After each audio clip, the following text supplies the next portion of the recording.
Hi, and welcome back to Chronicles from a Caribbean Cubicle podcast. This is Francis Wade, and here's an article I wrote for the Jamaica Gleaner. It's entitled, Why You Need an After-McKinsey Retreat. If your company is using an outside strategy consulting firm like McKinsey, what is the best step to take after they leave?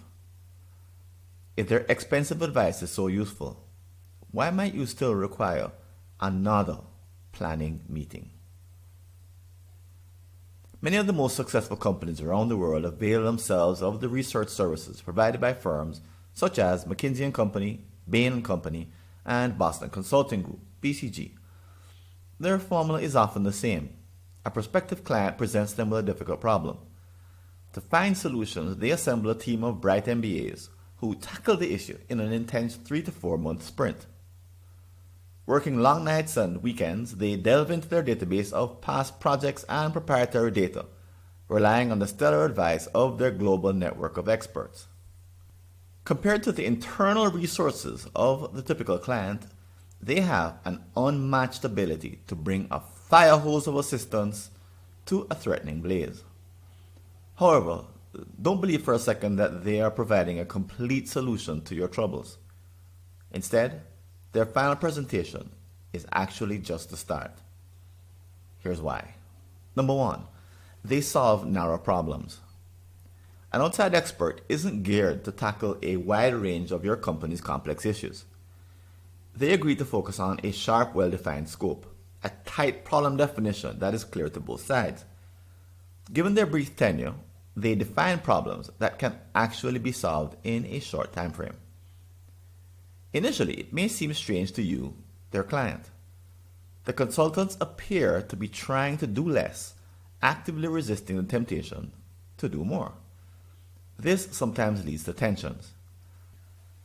Some look at the huge price tag, $1 to $2 million US, and believe at that level, every issue should be resolved by their high-powered team. But that's not how it works, with good reason. As expert problem solvers, they operate a bit like surgeons. Within their narrow specialty, they're called into crisis situations to tackle your organization's issues no one else can. They represent an immediate investment of time and energy to carry out a critical intervention. As such, it's unprofitable and unwise for them to, quote-unquote, boil the ocean.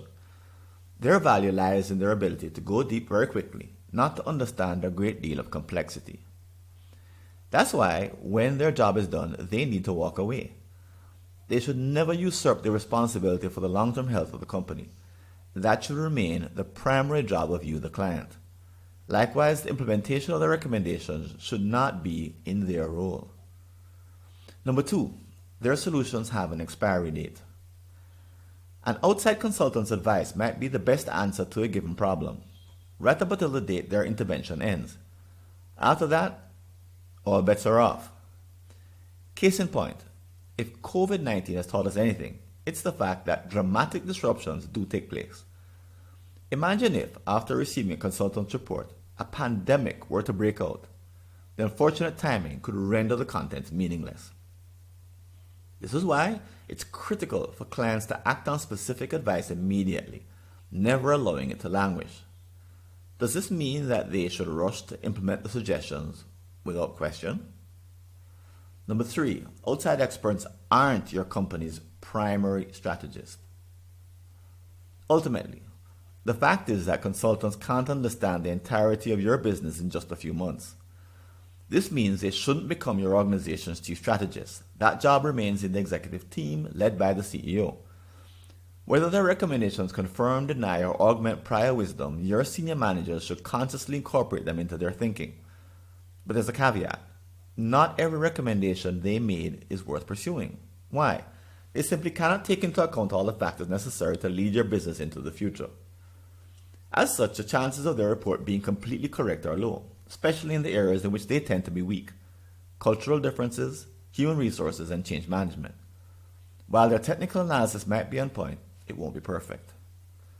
Turning their findings into something valuable requires some hard additional work, regardless of the price tag paid. Your team's combined wisdom is needed to treat the expert advice as only a single input among many, an element of the organization's strategic management, but never a replacement. The final decisions remain in the hands of your executives. They must now plan a complete strategy, short and long term, that builds on the report. The first post-McKinsey meeting is therefore just the start of a new planning cycle, albeit one that has the advantage of some fresh insights. Thanks for listening. Do you have an unsolved problem in your Caribbean company related to strategy, productivity, engagement, or business process improvement? Just visit a searchable listing of all my prior articles and you may be able to help yourself to a fresh line of thinking. Go to blog.fwconsulting.com or see the show notes.